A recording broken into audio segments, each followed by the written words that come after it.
ایک بار پھر سے ناظرین پیام رمضان میں آپ سب کو خوش آمدید کہتے ہیں اور ایک خوبصورت نوری محفل یہاں سجی ہوئی ہے. میرے علماء کرام یہاں موجود ہیں, بہت ہی بہترین ہستی حاجی حنیف طیب صاحب ہمارے ساتھ ہیں, ایاز موجود ہیں. اچھا ایاز, ہوتا کیا ہے کہ کچھ باتیں جو ہے نا وہ عام ہو جاتی ہیں معاشرے میں, ان کی کوئی حیثیت نہیں ہوتی, لیکن ہم ان چیزوں کو کر رہے ہوتے ہیں اور بڑے ایمان کے ساتھ کر رہے ہوتے ہیں. جس طرح کہتے ہیں آپ انڈا وارو صدقہ اور اسے پھینک دو. اب وہی آپ کسی کو دے دو, بیچارے کسی کے غریب کے پیٹ میں چلا جائے گا, وہ آپ نے انڈا, اور کہتے ہیں پیچھے مت دیکھو نہیں تو پتھر کے ہو جاؤ گے. مفتی صاحب یہ کوئی پتھر کا آدمی آیا ہے آپ کے پاس آج تک کہ اس نے پیچھے دیکھ لیا ہو, انڈا پھینک کیا وہ پتھر کا؟ کون لوگ ہیں مفتی صاحب؟ کون لوگ ہیں؟ اصل میں یہاں پر اکثر یہ بات عرض کرتا ہوں کہ ہم عرصہ دراز تک ایک ایسی کلچر میں رہے ہیں, ایک ایسے ماحول میں رہے ہیں کہ جن لوگوں کا ان چیزوں پر بڑا اعتماد ہے اور ان کی کتب میں باضابطہ طور پر یہ باتیں موجود ہیں. شاستری پڑھ لیجئے, اسی طرح وید پڑھ لیجئے ان لوگوں کے. تو چونکہ ہم ان لوگوں کے ساتھ رہے ہیں اور ہم نے ان لوگوں کی چیزیں زبردستی ایڈاپٹ کر لی. ایک تو ہوتا ہے کہ ہم ان لوگوں سے چیزیں عاریتاً لے لیں, عاریتاً بھی نہیں لی, جیسے ہم بچہ ایڈاپٹ کرتے ہیں اور اس کی پرورش کرتے ہیں, اس کو بڑا کرتے ہیں, اسی طریقے سے ہم نے ان کی چیزوں کی پہلے چھوٹی چیزیں لی ہیں بغیر سوچے سمجھے, خالصتاً نیت کے ساتھ کر رہے ہوتے ہیں, ہم خالصتاً نیت کے ساتھ کر رہے ہوتے ہیں. تو وہ چیزیں ہم نے ان کو پہلے تو ہم نے چھوٹی چیزیں لی ہیں, پھر ان چیزوں کو بڑا بنا دیا ہے اور ان چیزوں کو یوں سمجھیے کہ پھلتا پھولتا ہم نے خود کر کے اور ایک جوان تناور درخت بنا دیا. انہی میں سے مثال جیسے آپ نے یہ کہا انڈا وارو پھینک دو, اسی طریقے سے دال وارو پھینک دو.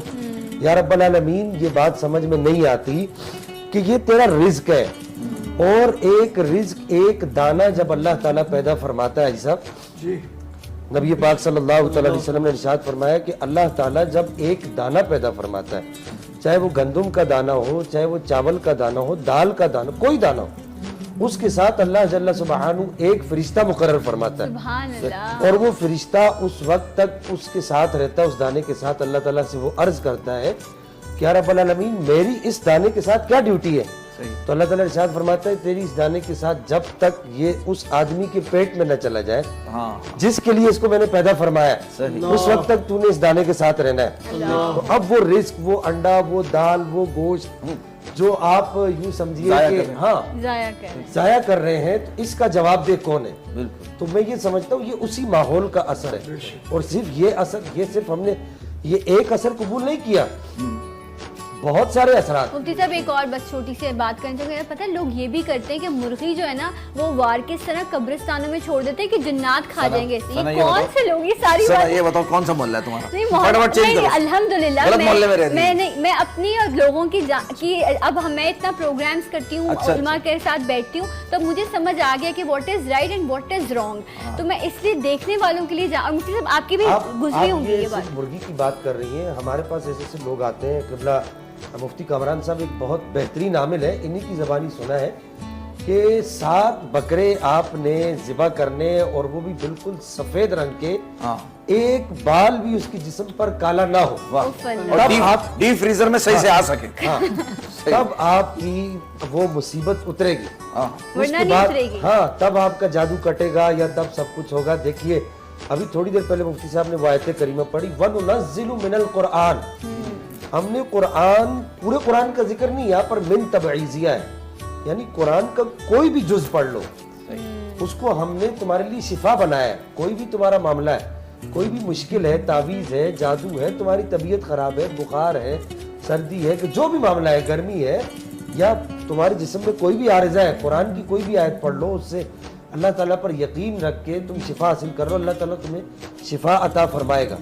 دوسری بات میں یہ عرض کر رہا تھا کہ ہم نے ان لوگوں کی چیزیں اڈاپٹ کی, اس میں سے ہم بہت ساری ہماری شادی بیاہ کی رسم و رواج, ارے بھائی بالکل صحیح کہہ رہے ہیں, اور اسی طریقے سے ہمارے دیگر عقیقے کے رسم و رواج ہیں, مہندی وغیرہ, یہ سب یہ چیزیں ہم نے وہاں سے چھینی ہے, اور ان سے زیادہ چھین لی ہے, ان سے زیادہ چھین لی. وہ لوگ عقیقے کا حکم نہیں ہے کہ عقیقہ جو ابھی آپ عقیقے میں جو رسم و رواج ہوتے ہیں, عقیقہ کرنا تو سنت ہے, لیکن اس میں ہم نے بہت سارے رسم و رواج کر دیے. اب میں وہ بات کھل کے کرنا نہیں چاہتا, ہم نے اپنے بزرگوں سے کوئی چیز نہیں لی. اچھا یہ نہیں دیکھا کہ نبی پاک صلی اللہ علیہ وسلم کیا کیا کرتے تھے, صحابہ کیا کیا کرتے. تو آج رائے کرم میں گزارش کروں گا یہ دیکھیے کہ اللہ اور اس کے رسول یا اس کے رسول کے صحابہ نے ہمیں کیا حکم دیا ہے, انہوں نے کیا کیا اور کیا کرنا چاہیے. حاجی صاحب ماشاءاللہ آپ اس عمر کے اس حصے میں آپ کا تجربہ, مجھے یقیناً جو نوجوان بچے دیکھ رہے ہوں گے وہ آپ کی بات زیادہ دل پہ اترے گی, کیونکہ پریکٹیکل لائف آپ نے گزاری ہے. کبھی اس عمر میں کوئی ریگریٹ, کوئی افسوس ہوا ہو کہ یار کاش میں وہ کر لیتا تو بہتر ہو جاتا؟ انسان کی یقیناً اچھی نیک خواہشات ہوتی ہیں. اسلام نے ہمیں طریقہ ریگریٹ کے بجائے یہ بتایا کہ لو لگاؤ اللہ سے اور طلب کرو تو وہ کام ہو جائے گا. میں مثال 2-3 چھوٹی چھوٹی مثالیں لے کے سناؤں. میں نہیں سوچ سکتا تھا کہ المصطفیٰ ہونٹ کٹے اور تالو کٹے بچوں کے فری آپریشن میں ورلڈ ریکارڈ ہولڈر ہو جائے گی. سوچ کے تو نہیں کر سکتا تھا میں. ایسے ہی گاؤں میں دیہات میں جہاں آپریشن نہیں ہو سکتے, ہاسپٹل نہیں ہیں, وہاں آپریشن تھیٹر لے جا کر کسی کی موتیے کی سرجری کر لیں گے, ہم سوچ نہیں سکتے تھے. ہم ہائیسٹ نمبر پر ایسے آپریشن گاؤں دیہات میں کرتے ہیں. اس کا فائدہ کیا ہے کہ وہ 70-60 سال کا بندہ جو قرآن پڑھتا رہا لیکن اب اس کی موتیے سے بینائی ضائع ہو رہی ہے. ایک دن اس نے آپریشن کرایا, دوسرے دن قرآن کھول کر پڑھنا شروع کیا, نظر آیا, اس کی آنکھوں سے آنسو ہو گئے, اس نے دعا کر دی. تو ظاہر ہے کہ جو کام اللہ نے کرا لیے وہ یقیناً ایسے نہیں تھے جو ہم بیٹھ کے سوچتے کہ یہ چیز ہم کو اچیو کرنی ہے. اس وقت پاکستان سے دنیا کے 3 ملکوں میں پولیو کے وائرس واقعی ہیں. 80% اس کا ریزروار پاکستان میں ہے, تھوڑا بہت افغانستان میں, تھوڑا نائجیریا میں.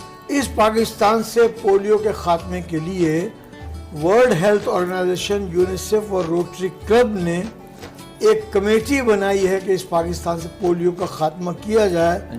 اس کا انہوں نے سربراہ مجھے بنایا ہے. میں سوچ کر تو یہ نہیں اچیو کر سکتا تھا, یہ اللہ کے کرم سے ہوا. میں جس یونیورسٹی سے پڑھا, کراچی یونیورسٹی سے, وہاں کی سینڈیکیٹ کا ممبر بنا. آئی کی ناٹ کنسیڈر اٹ. میں سوچ نہیں سکتا تھا کہ ایسا ہو جائے گا. پھر وہ یونیورسٹی سینڈیکیٹ کے اجلاس میں متفقہ فیصلہ کر کے ڈگری دے, میرے سوچنے میں نہیں آ سکتی. تو ہمارے سکھایا یہ گیا کہ آپ ایسی نیکی کے کاموں کو سوچیں اور مشورہ ضرور کریں. مشورہ کر کے پھر اللہ کی بارگاہ سے رجوع کریں. سرکار دو عالم سرسوں کے طفیل جو ماشاءاللہ مظہر اچھی نعت پڑھ رہے تھے, تو مجھے ایک نعت کا شعر یاد آ گیا آپ کے باتوں میں کہ جب بھی مانگو تو وسیلے سے نبی کے مانگو, اس وسیلے سے کرم اور دوبارہ ہوگا. تو جو دماغ میں آئیڈیا ہے کہ یہ کام کرنا چاہیے, تو اس کے لیے آپ اللہ سے مدد طلب کریں اور وسیلہ نبی کا ہو تو ضرور مدد ہو جائے گی. تو اس لیے اللہ کرارا 1-2 باتیں چھوٹی چھوٹی عرض کرنی تھی کہ ہمارے منسٹرز کا ذکر کرنے سے یہ ضرور عرض کروں گا کہ منسٹر بھی بہت لوٹتے ہیں, سیکٹریز بھی بہت لوٹتے ہیں. کمشنر, ڈپٹی کمشنر جس عہدے پر فائل ہو جائے وہ سوچتا ہے کہ مجھے تو ابھی لوٹ مار کرنے کے لیے عہدہ ملا ہے. صحیح بات. ایسے ہی وزیر اعظم, وزیر اعلیٰ, گورنر, چیف منسٹر جو بھی ہو, اللہ سب کو توبہ کرنے کے لیے مرنے سے پہلے. دوسری بات جو میں اس سے استعمال کرنا چاہتا ہوں کہ آپ نے کہا کہ اس کو راستہ دکھا دیں جو بینائی کی وجہ سے چل نہیں سکتا, روڈ کراس کرا دیں. صحیح بات. ہم اس میں صرف یہ سوچتے ہیں کہ اس کے بعد اس کو لے جائیں اسپتال. ہو سکتا ہے ڈاکٹر جو اس کا ماہر بتائے کہ اس کی بینائی کچھ بحال ہو سکتی ہے. ایسے آپ نے کہا سن نہیں سکتا, ہماری بچی نے کہا سن نہیں سکتا. ہم یہ کہتے ہیں نہیں سنتا نا, اس کے کان پہ جا قریب بولنا تو الگ بات ہے, لیکن اس کو المصطفیٰ میں لے آئیں, ہم ہیئرنگ ایڈ لگاتے ہیں اس کو, تو معمول کے مطابق وہ سننا شروع ہو جائے گا. اور جو نعت ہمارے بھائی مظہر اشرفی نے پڑھی, اس میں مجھے 4 افراد ایک دم سے یاد آ گئے. ایک تو جنرل ضیاء الحق کے نعت بہت سنتے ہیں, وہ دنیا میں نہیں ہے. ان کے سامنے بہت زیادہ پڑھتے تھے منصور تابش, ریڈیو پاکستان کے بہت مشہور آدمی تھے, وہ بھی دنیا میں نہیں ہے, وہ پڑھتے تھے. یہ نعت خورشید احمد نے بھی بہت پڑھی, وہ بھی دنیا میں نہیں ہے, اللہ ان کی بھی مغفرت فرمائے. اور لکھنے والے بہت ضعیف العمر ہیں,